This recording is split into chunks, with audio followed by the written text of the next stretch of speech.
Hey there, friends. Dave Paulides, CanAm Missing Project.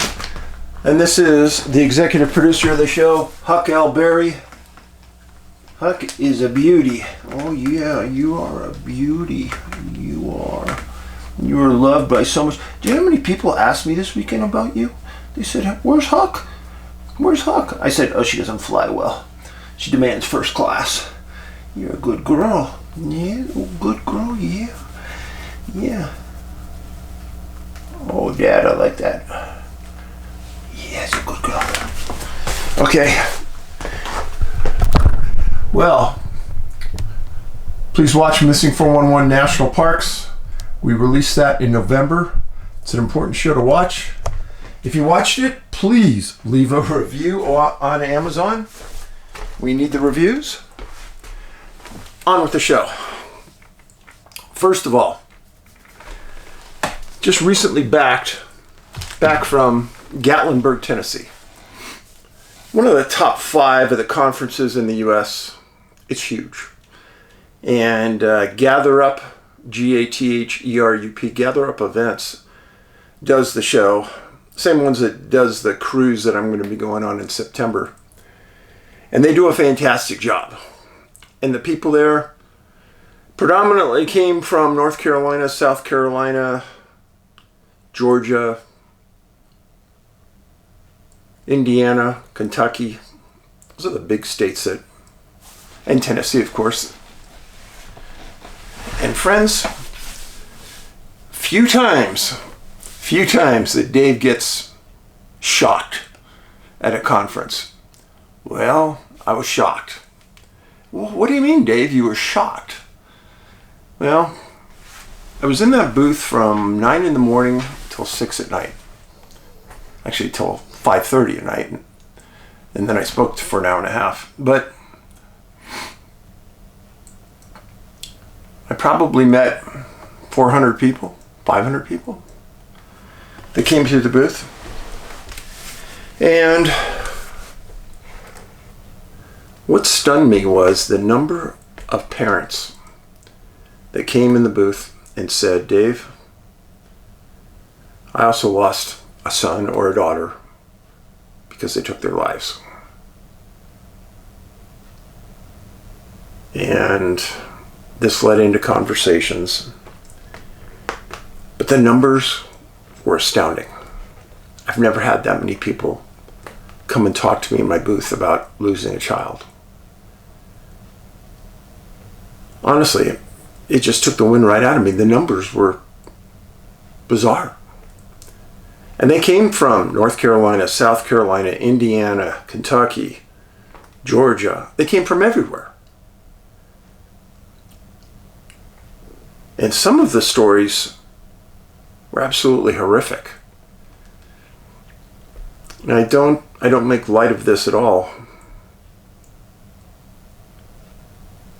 And sometimes I don't have any insight on what to say. It makes me so sad. Several of the people said, Dave, what you say on your show and how you open up your heart and you explain your own feelings, it's helped me immensely.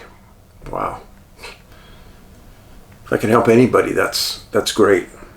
And I know right now there's some people that are complaining, why is he talking about mental health? Why is he talking about suicide? I'm talking about it because apparently I help people. And there's a lot of people here that are going through a mental health crisis. And I met a lot of them on Saturday. I wish I could do more for you.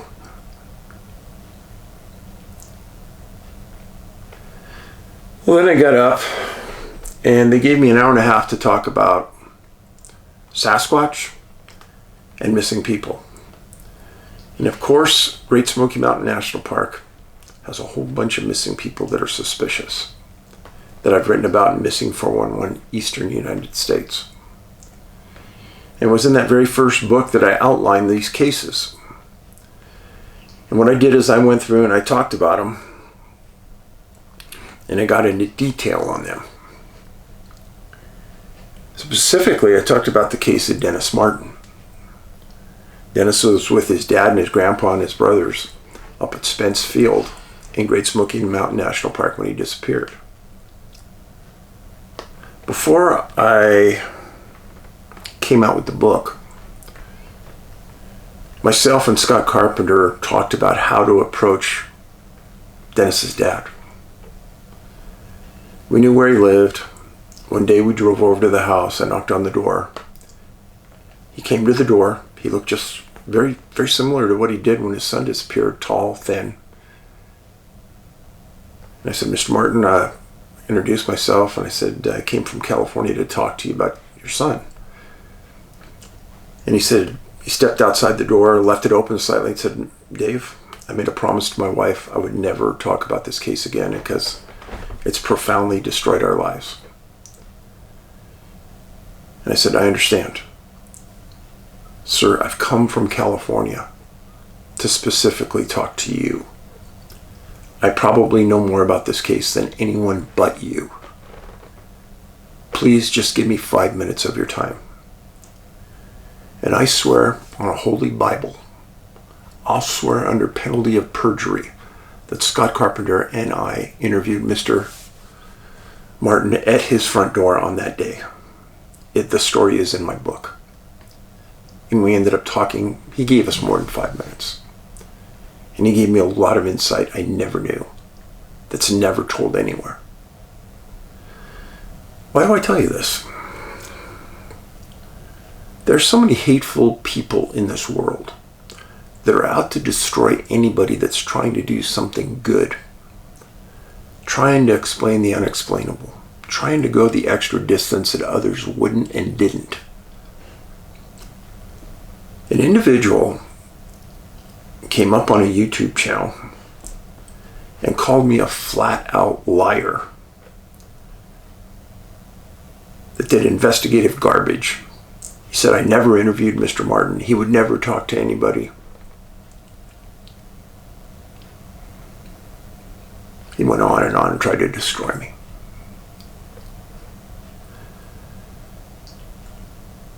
After Scott passed away, I had some private time with his son, Travis. And I asked Travis, I said, hey, did your dad ever talk to you about us talking with Mr. Martin, Dennis's dad? Oh yeah, Dave, he sure did. He came home and he was shook. He was really shook. Yeah, we were both shook. We had tears coming out of our eyes in the car after that interview. It was one of the most stressful, heartbreaking interviews I've ever done in my life. The point being, Scott did go home and tell Travis, his son. And Travis said that he'd swear on a Bible that his dad told him about that interview. So it's just not me. There's other witnesses out there. But I get so tired of people taking attacks on me when I'm trying to tell the truth about something, trying to expose it for what it is. Another one just lately. A man who runs a very, very, very big Bigfoot organization came out and said that in my books and in my movies, I tell about how Bigfoot has attacked people, killed people, destroyed people, and I consistently lie about their stories by saying that in my books, in my movies. This man has a very large audience, huge audience, the biggest Bigfoot organization in the world. Friends, if you have read any of my books, if you have watched my movies, you know that is a blatant lie. Blatant lie. The man has no credibility, no integrity. Why he attacked me, I have no clue. But it goes on and on. It's unbelievable.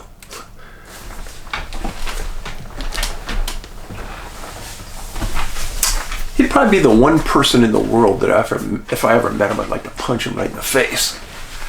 Because his lies are so blatant. It's ridiculous. Okay, I got that off my chest. When I was in Gatlinburg, I met some people that were just salt of the earth, great people. I met a man named JC. JC, musician. He had a dog called Baby Lou. Baby Lou passed away. Ben. He'd watched this show since Ben and I were producing it together. And then Baby Lou passed away. And he's from Music City. And he gave me this t-shirt that he made for Baby Lou. Baby Lou, the Music City dog. He showed me some videos of Baby Lou while he was playing. Broke my heart. I love that dog so much. Another lady gave me a Bulwar. You whip this around in front of you and it makes a sound.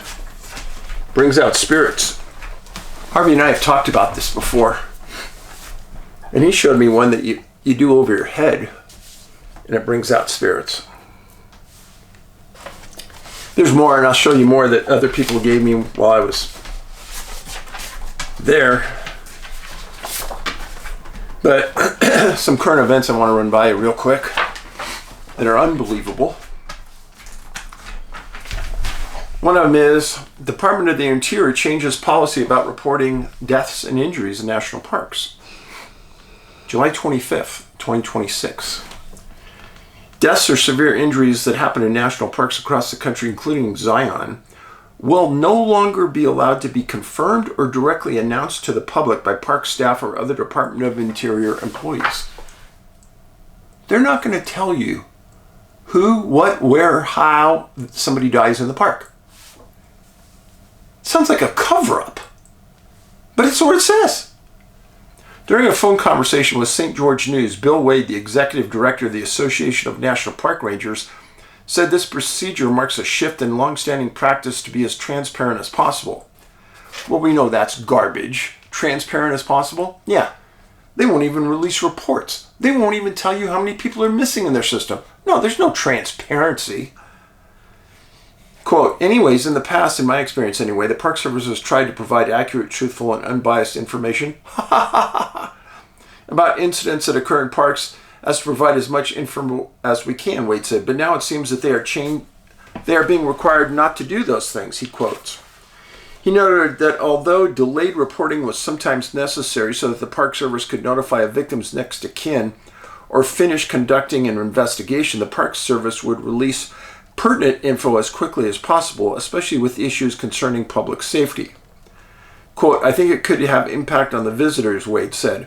Whenever reporting of serious incidents like this falls, things like people being washed over waterfalls, like happened last week in Yosemite, the Park Service was always able to put some sort of safety message on that and use it to warn other visitors about these kind of risks. No, they don't. There's hardly anything that comes out. As recently as April 27th, a named spokesman confirmed a fatality in Zion. As previously reported, Elizabeth Peace, communications director for the U.S. Department of the Interior, told St. George News in an email a hiker died in what appeared to be an accidental fall. The incident was reported April 22nd when an individual was found unresponsive inside the park. An unnamed spokesperson in the Department of the Interior denied that the new policy was an attempt to stop the public from accessing information after St. George News inquired about the Washington Post reporting on a December memo. Quote, the narrative being presented is false and reflects a significant mischaracterization of the department's guidance. Interior remains committed to providing timely and accurate info while ensuring families are notified first, said the unnamed Department of Interior spokesperson. Quote, the guidance was developed to create a more consistent approach. Bull. The spokesperson went on to say that the Interior will continue to provide public safety info and other necessary updates as appropriate while taking into consideration investigative processes and other factors. Now, this is just to keep you further hidden. The harder I push for transparency on investigative issues, the more they clam up. The Interior memo states that the Interior, quote, shall not confirm a death. And the policy applies to, quote, all Interior bureaus and offices and, quote, all Interior communications involving fatalities, suspected fatalities, serious injuries, or emotionally sensitive incidents.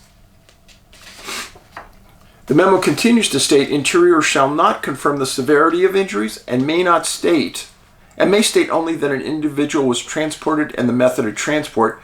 No additional medical information may be released. Am I mad? No, I'm not mad. In fact, I'm not shocked at all. This is more of the same absolute garbage by our government to keep information from you, to keep you in the dark, to keep you unaware of what's happening in the parks. I can't believe they went the other direction and became more clammy about every issue.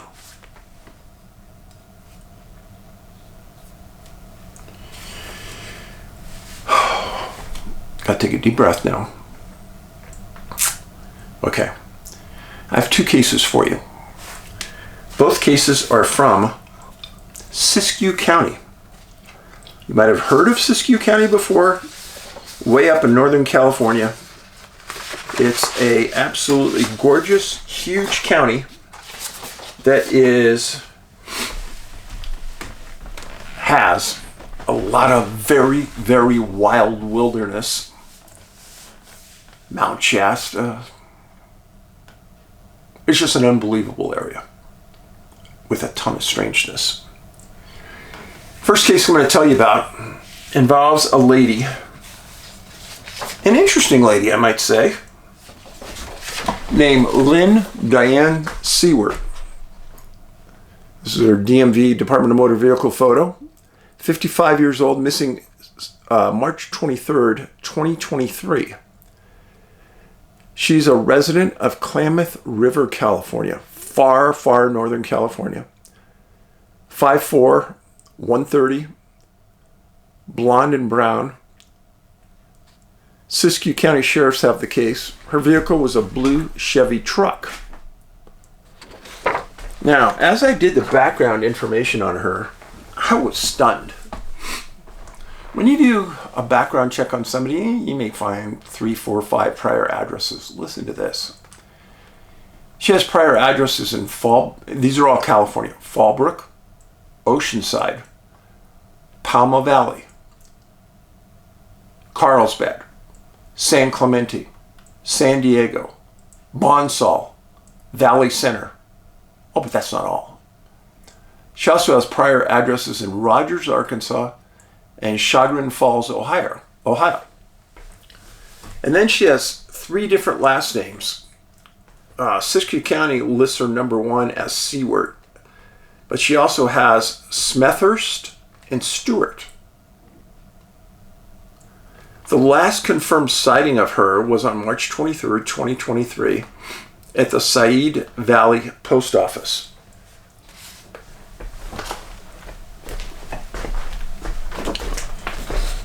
So, the Said Valley Post Office is right here. It's along Highway 96. 96 is the last highway north before you reach the Oregon border right here. This is Mount Shasta right here. This area up through here is super wild. I know this area like the back of my hand, because this leads right into Hoopa down in here. I spent a lot of time driving this road. Sometimes I drive the road all day and see 2 cars the entire day. Now, right here adjacent to the post office, right there, is a place called China Grade Road. Right, kind of loops around Highway 96 Well, she was reported missing by friends. And the sheriff started looking for a car, her truck. Turns out that somebody found her truck on this China grade road way up in the middle of nowhere, in a place that they described as extremely hard to get the truck into, and someplace that they never thought she would go. Well, they ended up getting the truck out. They searched. Very little information about the search, but they didn't find anything. Her family was smart. They got a secondary search together. And that secondary search found mountain lion scat in that general area. And unbelievably, they found the scat had clothing in it. And they sent this to the Siskiyou County Sheriff's Office for analysis. That was in 23. No analysis ever came back that they've reported on. Now, she lives up there in Klamath. And this area along Highway 96 would be her normal route of travel. It's a very winding road up here. As you get down into this area, it follows the Klamath River. Again, a lot of this is wilderness area, very wild. And more strangeness than I could ever explain. That's why I was in that area. Well, I did further looking into Lynne, and she has a pretty interesting past for a lady at, 55 years old. She has priors for DUI, multiple priors for driving on a suspended license. Then she had a prior for arson of a building or forest, land. She also had a prior for being under the influence of narcotics. Very odd. The family was asking for assistance if anybody had ever seen her at any of these different locations. Now, the weird thing is that there was some rumors that she was seen of April of 2023 at Happy Camp, another location along Highway 96. That was just an unconfirmed sighting. The last confirmed one, March 23rd, at the post office. Now, this is an unusual case. First of all, I don't put a lot of credence in the clothing and the mountain lion scat. Sorry. Until that comes back, I don't believe any of it. But to get to that point where that truck is, if the sheriff says that I don't see how you and I could get that truck in there. Well, how did the truck get in there? Kind of reminds me of Carl's case in Wyoming in my movie Missing 411, The UFO Connection. So how did it get there? Very little info to go on this case. But this is another one of those cases where there's a vehicle parked in the middle of nowhere and somebody's missing. Now you may think, well, maybe somebody abducted her, killed her, dumped the truck, and dumped her. Criminals are generally very lazy people. If somebody had to hike out 20 miles, I don't think so. People are too lazy. Criminals are too lazy. They'd drive the truck off the side of one of these cliffs along Highway 96, and they'd never find it anyhow. So what it's doing there, I have not a clue. And there's been no updated information on this case in a long time. So, that's case number one. Now, case number two is also in Siskiyou County. And this one is very recent. It involves a man named James Carroll. This is James. James, 77 years old, lived in Wairika, not that far from Lynne. He's 5'8", 160 pounds, born in Michigan, has a sister in Florida. He's described by many people as an extremely responsible person. Born in March 1949. Part of that responsibility is he did tell people, his friends, that he was going to go backpacking July 13th, 2026 into the Russian wilderness area, specifically to Big Duck Lake, and then hiking on to High Lake. So saying that,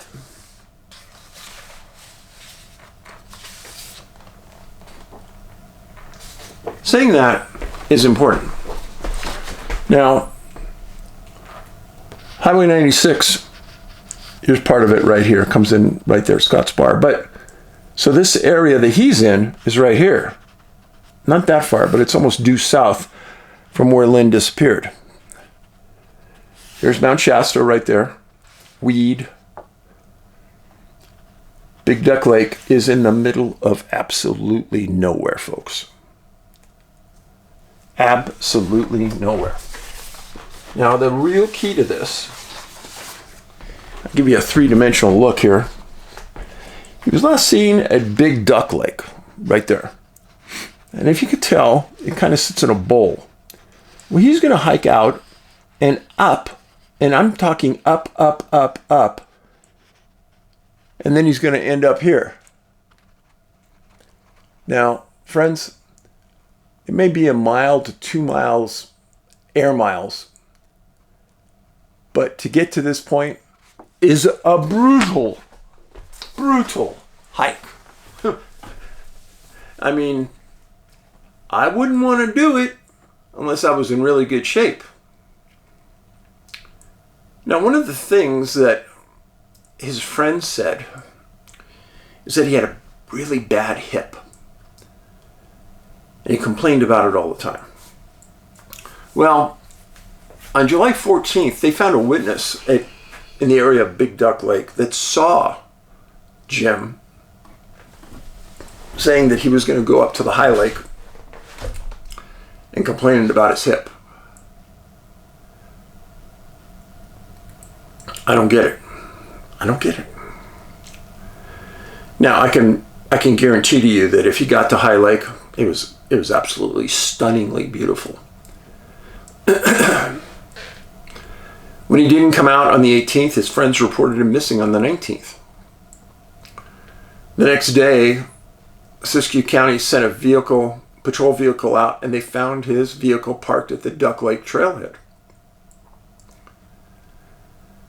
And then they dispatched the Siskiyou County posse, and they were transported into those back areas by the CHP helicopter. They also requested and got a National Guard helicopter. California Office of Emergency Services, Fort Jones PD, Klamath National Forest all responded with resources. Drones, canines, ground pounders.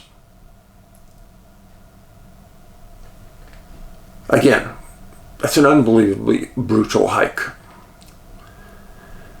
Siskiyou County searched for a week. They haven't found anything.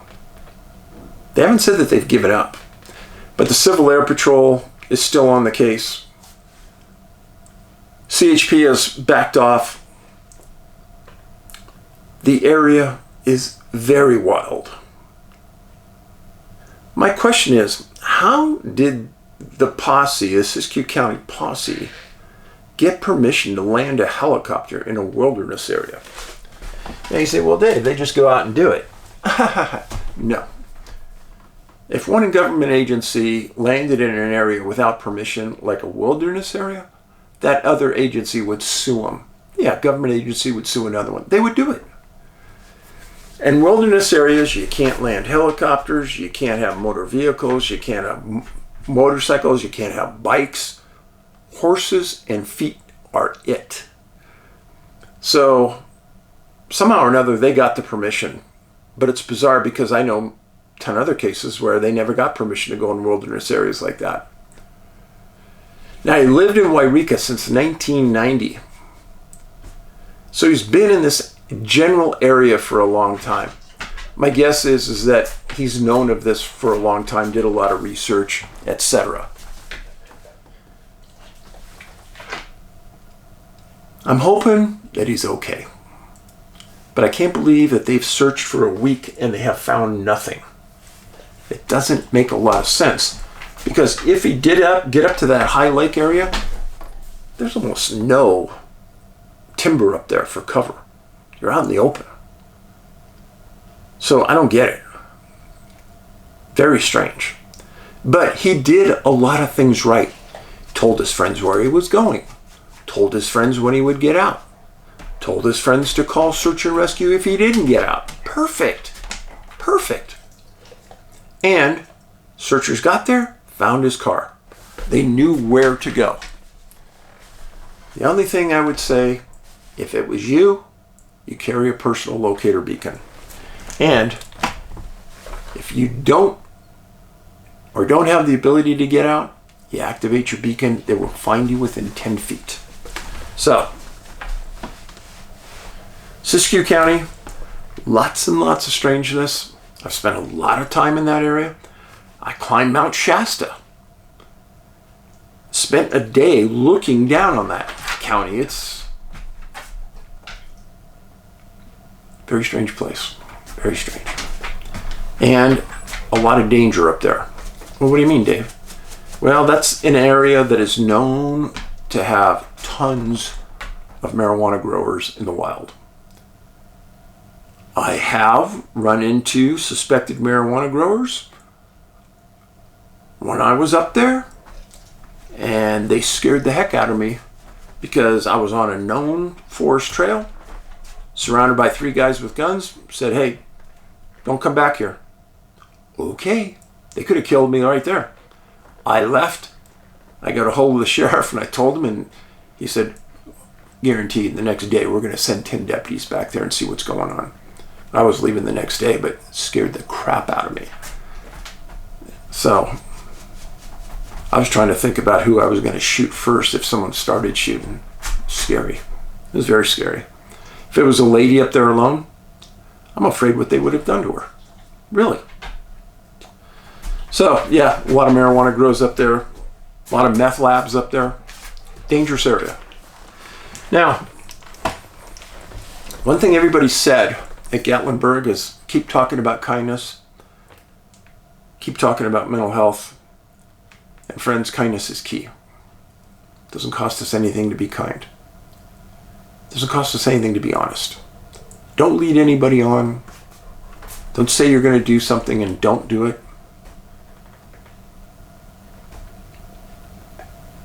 Help people out when you can. Be honest. Be straightforward. But when you see a service worker and it looks like they're having a hard day, it costs nothing to lift them up and say, hey, I hope you're having a great day. You're working really hard. I appreciate it. Say something nice to lift their spirits, because I don't think they hear it enough. Huck is sitting here looking. You're a good girl. She's saying, Dad, are we done yet? So, hold on, I'll give you another look at Huck. You stay right there, okay? Yeah, you stay right there. Yeah, that's the camera looking at you, yeah? Those are your fans, Huck. Yeah, those are your fans. So many people asked how you were when I was in Gatlinburg. So many people wanted to know how you were. They said, where's Huck? Is she good? And I said, she's good. She's really good. Yeah. That's good, huh? Yeah, you're a good girl. Yeah, you are. Well, friends, be safe, be kind. Want to say goodbye, Huck? Say woof woof? Huh? She's looking at me. Okay, Paulides out.